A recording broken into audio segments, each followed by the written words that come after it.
Blood மணினா போய் அந்த ஃபேமிலியோட உட்காந்துட்டு உனக்கு எவ்வளவு பணம் கொடுக்குறான் அப்படி அல்ல. இந்த இது என்னன்னா நம்ம அவர் குடும்பத்தோட அவர்கள் ஒத்துக்கொண்டால் அவர் குடும்பத்தோடு போய் உட்கார்ந்து அவர்கள்ட்ட மன்னிப்பு தான் கேட்க முடியும்.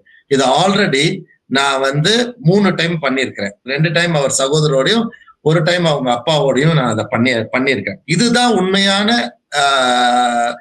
பேச்சுவார்த்தை என்பது. அதுக்கப்புறம் என்ன செய்யும்னா சைட் அவங்க நல்லா பேச ஆரம்பிச்சாங்க அப்படின்னா சைட்ல, அதாவது அவங்களுடைய ஷேக்குகள் இருப்பார்கள், நம்ம சைட்ல இருந்து பேசுகிறவர்கள் இருப்பார்கள்.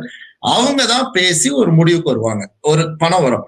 பட் ஆனா கடைசி வரைக்கும் அவங்க என்ன சொல்லுவாங்கன்னா அல்லாஹ்க்காக தான் நான் மன்னிக்கிறேன், மன்னிப்பதான் அவங்க முன்னாடி வைப்பாங்க. பைசா என்ன எவ்வளோ என்ற காரியமே வெளியிலே வராது. இதுதான் உண்மையான ஒரு இது. இன்னைக்கு 24 hours மீடியால உட்கார்ந்து இருக்கீங்க, மீடியால எல்லாத்தையும் பேசிட்டு இருக்கீங்க. அப்போ அப்படின்னாலே ஒண்ணு நடக்கலன்னு அர்த்தம். அதை புரிஞ்சுக்கணும். புரியுதா உங்களுக்கு? இதுல ரியலா இன்வால்வ், இப்ப எமனிஸ் யாராவது ரியலா இன்வால்வ் ஆயிருந்தாங்கன்னா அவங்க முதல்ல போடுற கண்டிஷன் என்ன, இது பப்ளிக்ல வரக்கூடாதுன்னு அவங்க கண்டிஷன் போடுவாங்க. அப்ப பப்ளிக்ல வருதுனாலே அது உண்மைக்கு புறம்பான ஒரு காரியம்.